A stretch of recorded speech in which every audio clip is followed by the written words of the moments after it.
Hi, we're Flood of Red. And you're watching Bring the Noise.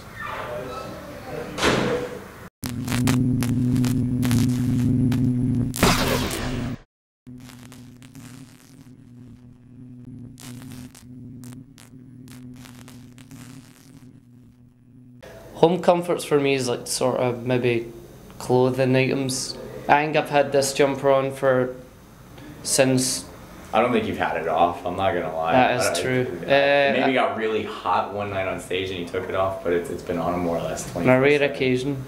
Yeah. But I've had this on the whole tour, that's possibly over 2 weeks now. Yeah. But yeah, I'd say, I'd count this as one.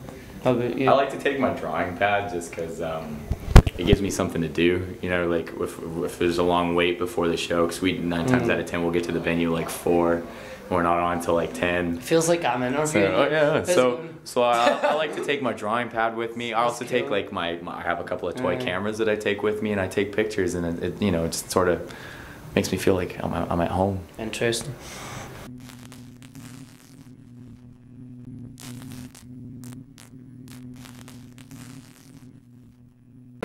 I would call my mom.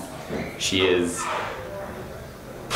the craziest but best lady in the world. Like, I've had a couple of run-ins with the law as, you know, a younger guy, and every time she's been always really, really cool about it, and also maybe a little bit way too cool about it. There was a time I got caught driving without a license, and obviously it was a big deal because the police caught me. They were going to suspend me for having a license. I was like sitting at my house like freaking out. How the hell am I going to tell my mom about this? Like, this is a really, really big deal. I took her car, went out driving. The cops caught me, and like for 2 weeks I was like really paranoid, and I eventually, like, she's like, Callum, are you alright? You're like, you know, you've been really, really, Oh, that's the time. She's been, you know, she's Is your mom in prison? It was, my mom's in jail. She's calling me. Shit. But I ended up telling her that, you know, everything that had happened, and she burst out laughing in my face. So, but she was, again, really, really supportive, and she always has been super supportive of me and my choices. So I would definitely call my mom. I'd probably phone you, because no doubt I'd probably get lost. And then obviously I'd have to phone the band and let them know I wouldn't be able to go to the next show. And I'd probably phone Callum because he's probably the guy that's got his head screwed on, and he'll look after it. So there you go. Now I'll look after you. And I'll teach him how to sing. Well, I wouldn't be able to in jail, but you know. I'm just gonna put it out there that there are 2 members of Flood of Red who have been arrested on tour before. Until next week.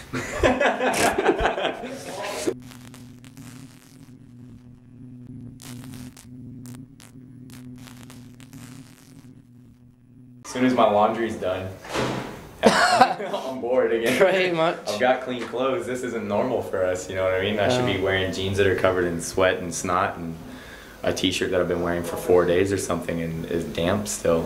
So that for me is sort of like, as soon as I'm home and, you know, I'm not doing anything, if I have to sit down for like 10 minutes and just not think about anything, it drives me mental. So it's sort of like, I want to get back on the road straight away. It'll take me like a few days being at home, and then just be like, post-tour blues kicks in, and then you're just like, it's like, just why be out on tour again, basically. I don't know, it doesn't take much to set it off to want to be on tour. It's like, that's pretty much why we're a band, so. Yeah.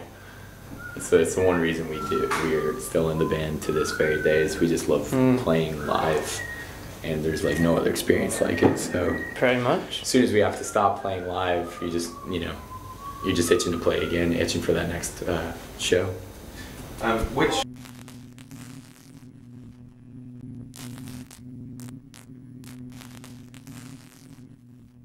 For me and probably most of the other members is Australia. Yeah. We get took over by our amazing friends in the Amity Affliction. Yeah, they gave us a really great opportunity to take us out on tour with them, and they do incredibly well over there, and we were on tour with a lot of really cool bands, and so every night there was like a lot of people at the shows, and it was really amazing. It's just a different planet over there. It's It is. it's a different style of, it's a different way of life, and there's just like everything's so relaxed, and the people are just so cool. Quality. The shows were amazing. We got treated like kings, which is just something that we're not used to, and it was. We get such a good response. Like there's still.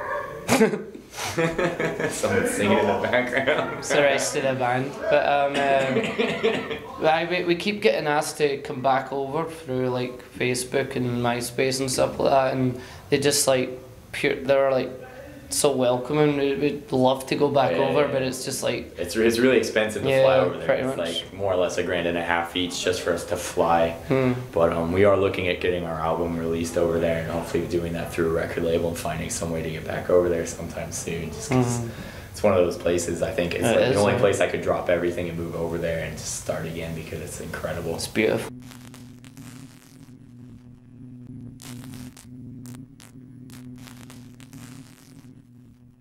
Gotta roll with the punches, man. Like, There has been a few times where I've been like really moody, but it's really hard to hide it. Like, because if you're in a van all the time, and then, but then you just kind of, I don't know, just kind of deal with it. Yeah, like, I think you maybe feel like a bit defeated sometimes if you turn up to a show and you're just psyched to play, and maybe the promoter hasn't done his job, or maybe you've never played the city before and no one cares. You gotta accept that that's gonna happen sometimes. Yeah. But but then you just do you just do what you're there to do, because at the end of the day, it's our job, and that's why we're doing it. You know what I mean? If there's no one there that time, then maybe hopefully the next time we go back, there will be people there, because maybe the bar staff will have seen the show and gone, well, that was pretty good. gotta have bad experience. You gotta, experience. If anything, I think it keeps us grounded. You know what I mean? We're not. I mean, we've been a touring band since we left high school at the age of like 17, and we've seen a lot of bands come and go, and like a lot of people get like really big headed really quickly, and then all of a sudden they're maybe not the coolest band around anymore, and they split up and stuff, and it's a shame. But I think we've always sort of been, back and forth with our band, just through our crazy luck. But I think it keeps us grounded. So we just definitely roll with the punches and wish for the best there the next time we're there. Don't know why I done that. It happens.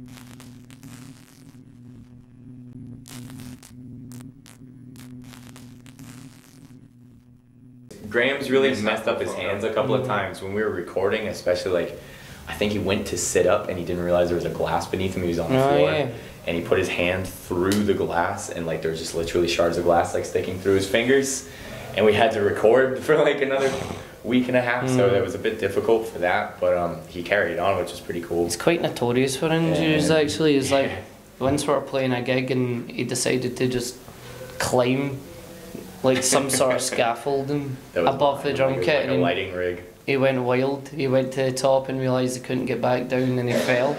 And then he managed to play the drums, but I don't know how he done it. But Sean really fractured his wrist once, which was kind of crazy. He fell out of a tree. We were playing hide and seek the night before a show in the pitch black, and he fell out of a tree and fractured his wrist really badly that he couldn't play. Actually, before this tour, he fractured his elbow. That's true. I think something like he was either Dale tackled him somehow on a night out, and no, it was he had a sling for the first couple of days of the tour. me, Dale, and Graham were me, Dale, and Sean were on a train coming back from a night out or something, and then Dale thought it'd be funny to spear Sean to the ground and smash his elbow. And that worked out pretty well for the first week of Sean McGraw to try and play guitar. So. Yeah, I think it was just an excuse for him not to load in. He just put his sling on and be like, sorry guys, can't carry that guitar cab today. It worked for him. It worked.